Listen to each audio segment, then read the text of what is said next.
and I'm so glad that you're here with me today. If you're new, welcome in. If you're returning, welcome back. No matter how long you've been here, I always appreciate your time.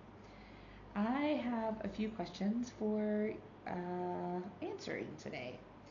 I did ask about 2 weeks ago on one of my videos that if you would like to see another Life Lately video, please drop some comments with questions in that video, and that was my podiversary preview video. And so I have I have 3 questions, and so I'll answer those now. Well, there's actually 4 questions, but 3 people. Yes. Okay. So we will go with the first question is from Anvita. She says, congrats on your 3-year podiversary. I'm looking ahead to your party. When are we seeing your son go live with you, and has he now subscribed to your channel? So I've sort of answered this, but we now actually have a date. So yes, he is subscribed to my channel. I do check my subscribers probably more often than I did before, just because I want to make sure he's still subscribed. Because you can see who's subscribed to your channel. And the date that we are going to do the live is July 18th. So I had originally planned to be in Florida at that time, but my son is needing me to be with him because he has a break in between his summer jobs and he needs a place to stay. So I'm going to be staying probably another day or so with him, and because it falls on a Thursday, that's my summer streaming series, so we'll definitely be he'll definitely be going live with me. We've already talked about it, so he knows that is the case. Okay, so then which I am really excited about. My video is probably gonna play. Yep. I don't want that. Then the next question is from Sharon Sutcliffe. Her comment says, "Hi Bella, sounds like it's gonna be a great party. I hope to be there, and if I can't, I'll watch the replay. I do have a question. When did you get Nero, and how did you choose his name? Have a wonderful rest of the week." Well, Sharon, I had a cat, Sophia. She's my little baby. She's my little baby cat.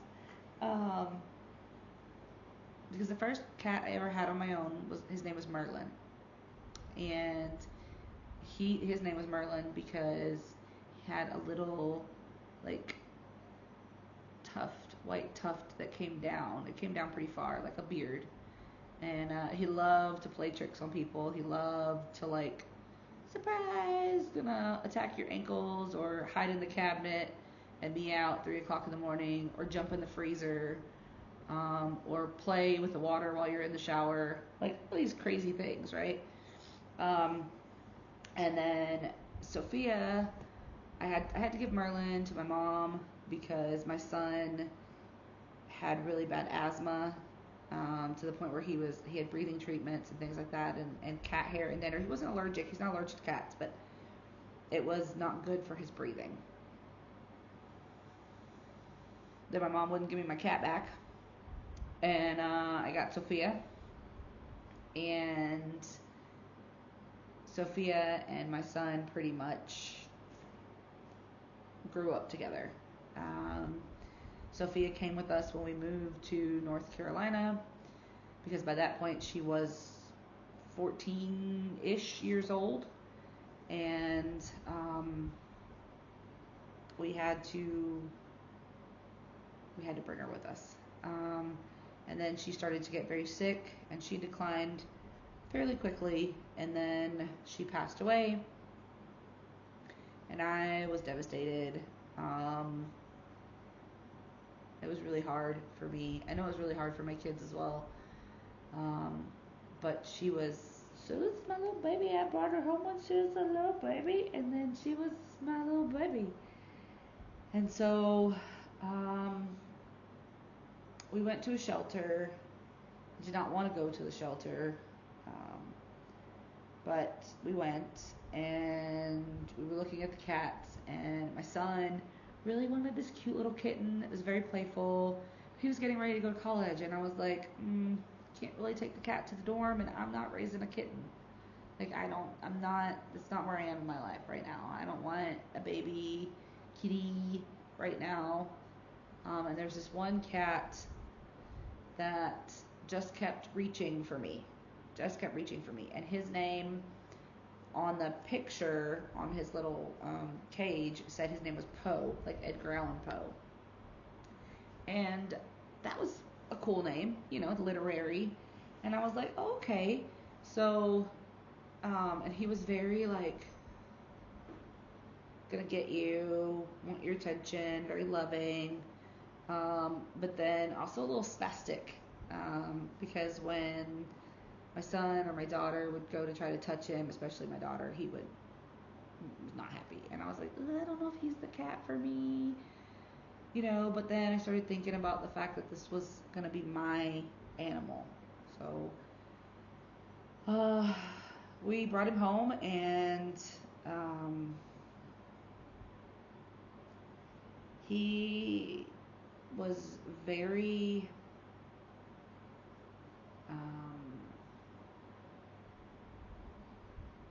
trying to think of how to say this. He was very intermittently aggressive. For no reason. Like, no one would be touching him, no one would be doing anything, and he would just like freak out and try to like break something or hurt somebody. And I was like, this is not the behavior. I mean, maybe it's the behavior of like a drugged out writer, but this is like, he was very domineering. Like, he's very, you're gonna do what I want you to do, and if you don't do what I'm gonna do, you're gonna be punished, right? So that made me think very much more of an emperor, right? And I do like, Sophia was named after a Russian princess, because that's my little princess, and she was very like reserved and like calm, and I don't know. She very much fit. If you look up the Sophia, the Russian princess, my cat was very much, had those sort of traits, but in cat form.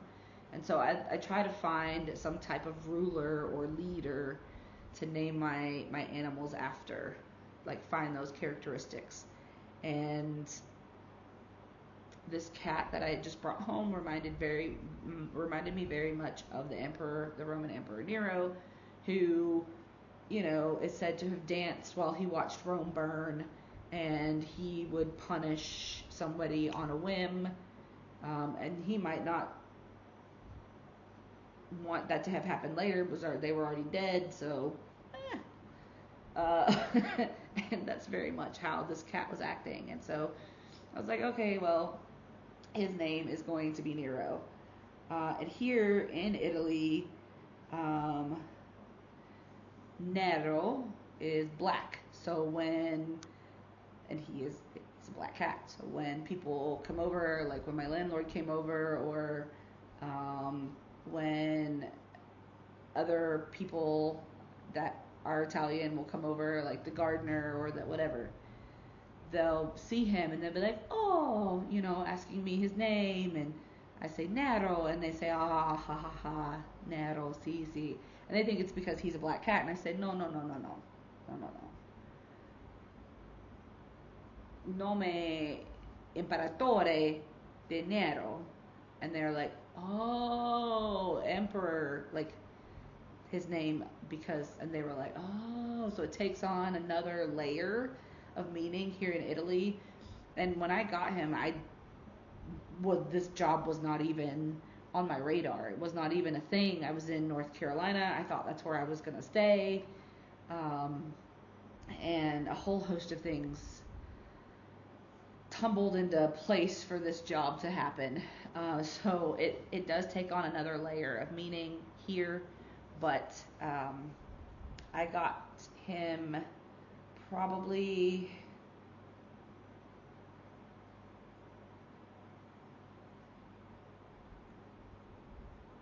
maybe about 6 months after Sophia had passed away, and I did not have any intentions, but um, it just fell into place that way. So I don't know if that is the answer that you wanted, but that's the answer to the question.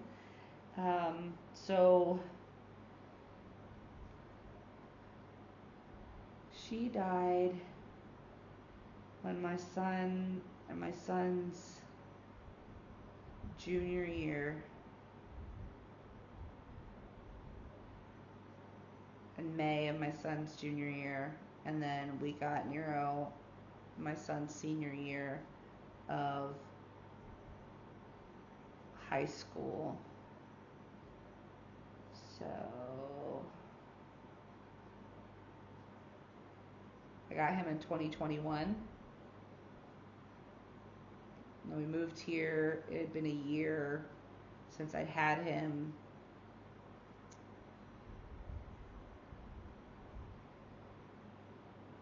So I will have had him, this coming fall will be 3 years that I've had him.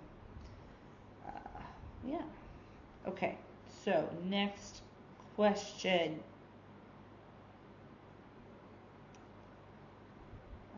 Okay, so this one is also from Anvita. It says, does Nero take kindly to having alternate living arrangements while you travel in the U.S.? I find him so very majestic always.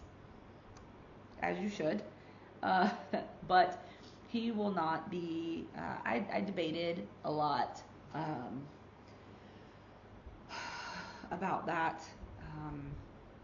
One, because of cost, and two, because he was a stray. So when I got him from the shelter, he was a cat that they had picked up off the street, and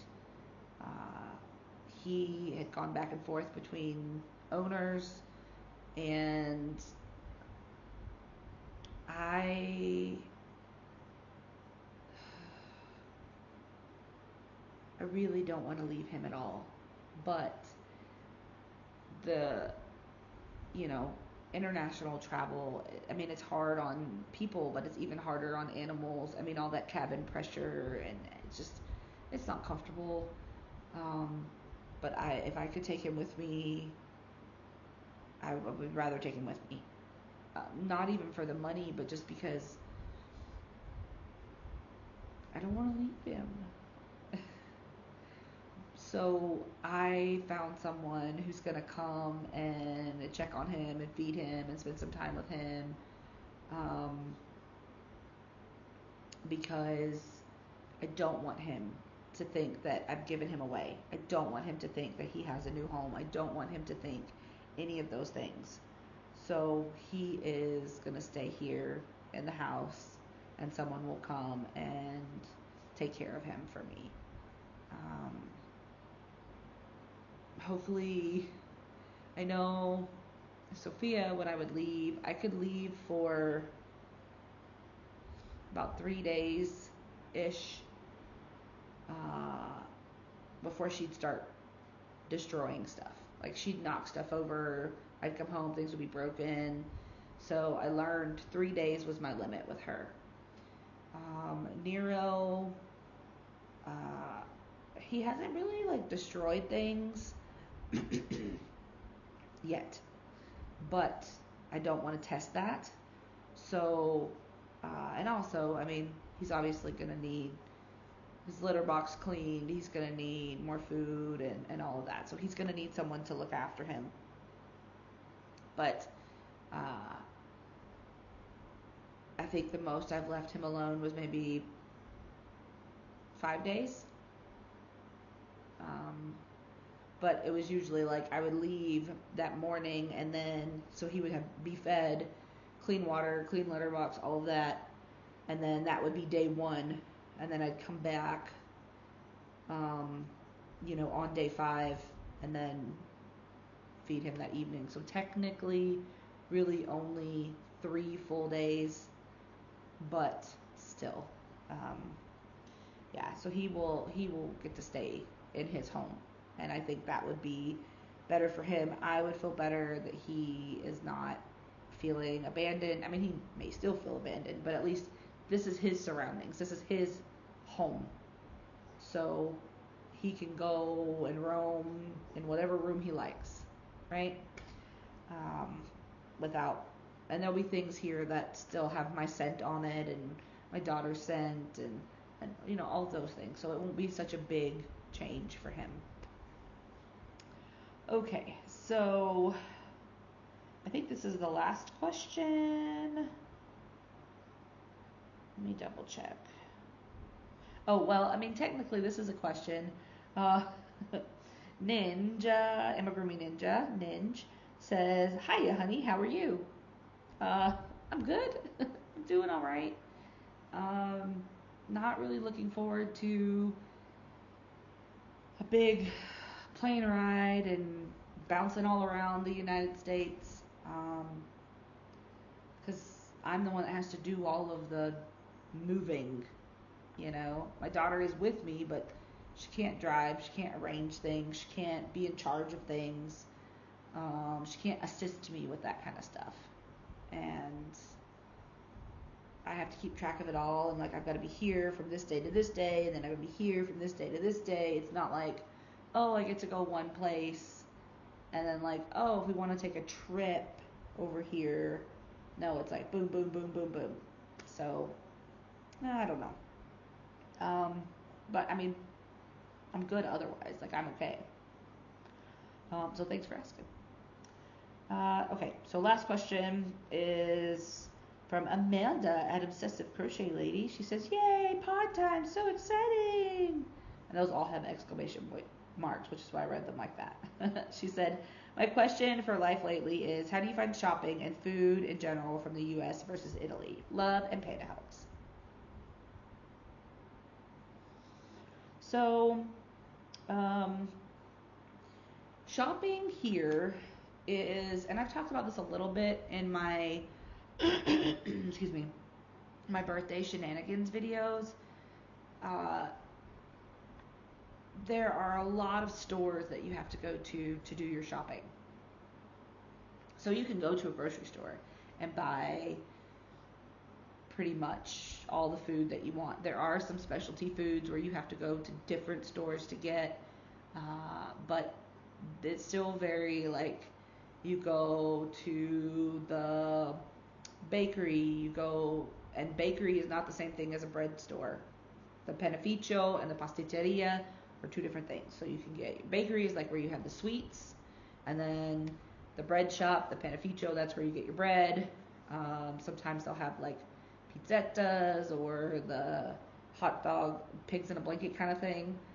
I don't know what those are called here, but pane con versto, I don't know, maybe. So, and then if you want to go, say you need light bulbs, you have to go to the hardware store. If you want to go get meat, of course you can get it at the grocery store, but you have to go to the butcher. So they're very separate things, and that's harder for me being a working single parent, instead of someone who's at home and can do those errands while the kids are at school, or the spouse is at work or whatever.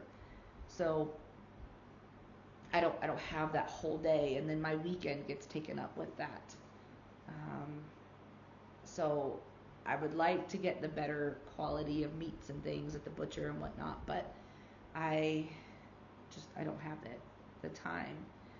So going to the grocery store and doing that, what I do. And I do shop at the Italian grocery stores as much as I can. There are some things like macaroni and cheese, like in the box, you can't buy in Italian grocery stores. They don't sell it. There are a couple of like snack things, like certain chips that my daughter likes. You can't find those flavors or even those kinds of chips here, so we do get those on base. But for the most part, all of my meat, my vegetables, fruits, all of that, I will buy in the Italian stores. One, because they're fresher. Two, because they're cheaper. For the most part, it's a lot cheaper than shopping on base. And it usually tastes better. So I'm very curious to see the other side of that. So when we go back to the States in a little while, I'm very curious to see how that food's going to taste now that I've been here for almost 2 years and I'm accustomed to the way that the food tastes here. I'm really hoping that there aren't like tummy issues, because there weren't really any coming here. But I think a lot of that has to do with the fact that there's not a lot of things in the breads that they're like. If you go to the panificio or something and get bread, it's not the processed bread. It's handmade bread. So the ingredients are different than if you buy a loaf of bread at the store. So, we'll see how that goes. But there are some like department stores, but it's not like where you go in the States and maybe you have like the big Targets that now have the grocery stores and the department store part, or like the Walmarts that have, because when I was growing up, Walmart was just everything but groceries, and then you still had to go to the grocery store. But now, more of the Walmart stores have, I think all of them maybe, they're like the super Walmart, and I think they dropped the super Walmart part, and now it's just Walmart. So you have the grocery store side, and then the home goods and all the other part side. So there are stores that are kind of like what a Target or a Walmart would be before the groceries happened. There are some of those, and there are malls that you can go. I don't like malls, but there are a lot of malls here, so you can go to that. There's also Lidl is big here. So in the States, I know that Aldi has started to show up in a lot of places. I really enjoy Aldi, and Lidl is very similar in that they carry one kind of the thing. So it's basically the same shop, right? Just a different version. And so you can buy things at Lidl. I don't have one super close to me, but I know where a couple of them are if I wanted to go. So it is less convenient to do shopping. And also I get a lot of funny looks when I go grocery shopping, because I don't want to go shopping all the time, and I don't have the time to go shopping all the time. So when I go shopping, I usually go shopping for like the month, unless it's like produce that I know I'm going to need. So I will buy a lot of things, and my basket is full. Whereas most Italians buy for maybe the week, maybe. And because their refrigerators are much smaller, I do have an American fridge from base, so it is bigger.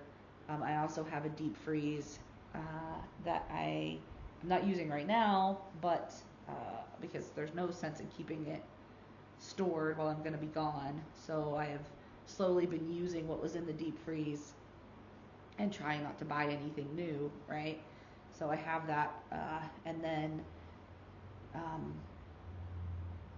I just take up the whole line, because there's no baggers or anything like that. You have to bag your own groceries and bring your own bags and do all of that. So I'm taking all this time like putting the bags back in my cart and things like that. And so I'm getting all these like, will you hurry up? Why do you have so much stuff? Like, they don't say it, but they do with their eyes. They definitely say it with their eyeballs, where they're like, come on. So it's interesting. Shopping is interesting. If you're looking at the clothing side, European sizes are a lot smaller. So, for example, let's take my daughter's clothing. These are not her sizes, but just for example, if she was in like a 5'6" in the States, that would be akin to almost an 8'9", because the clothes are just smaller. So there was one time where I bought her this really pretty shirt that she really, really wanted. She was like, it's so pretty, Mama, I love it so much. And I got it not thinking I got her actual size. We didn't try it on in the store or anything like that. We get it home the next day. She wants to wear it to school, and it is like so tight on her. We can't even get it all the way down. And I was like, all right, well, I'll just take it back and I'll get a different size, and I'm so sorry. And so 2 weeks later, right, we go back to the store and we have to exchange it for 2 sizes up. Because we did try it on. Because I was like, you're coming with me and we're going to try this on, because we're not doing this again. So I learned that you have to go a couple of sizes up with clothes. Same thing for me. And a lot of things in those bigger sizes, like an extra large, I can't fit into an Italian extra large. It's not happening. That's like a medium. I cannot fit into that.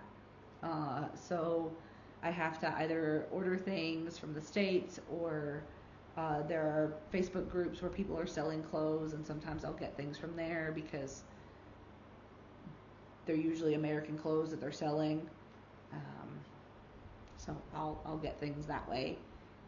There's been very few shirts, most of them were t-shirts, where I've been able to find the correct size for me that will fit me. So there's that as well. And forget shoes. Nope. Kid shoes, not so bad, but my feet are not narrow. And with all the ankle problems that I have, nope, I can't do it. I have to, that's one thing that I am going to have to buy when I'm in the US. I'm going to have to buy some like shoes, because I can't, I mean, I could order them, but I need to try them on to make sure they're comfortable and make sure I can walk in them and they're not going to hurt my feet and all that. So, but my daughter, I can get her shoes no problem, because I can adjust her shoe sizes, and she's not at the point yet where she needs to have, you know, like orthopedic shoes. Okay, so I hope that's answered all of the questions. If there are questions that you have while you're watching this video about me, about my craft, if you're new to crochet and you have crochet questions, or you have yarn questions, I don't knit yet. I'm not trying to learn right now. When my life slows down and I have time to learn a new skill, maybe I will try. But this forum is open to all kinds of questions, so you are welcome to ask whatever you would like. And then I could, when I do this again, I can read your question, and then if it's something I'm not willing to answer, I'll say that. But you know, it's pretty open. So if there are things that you want to know, just ask in the comments below, and I look forward to doing this again soon. As always, be well, be safe, and be the change you wish to see in the world, everyone. Ciao bella!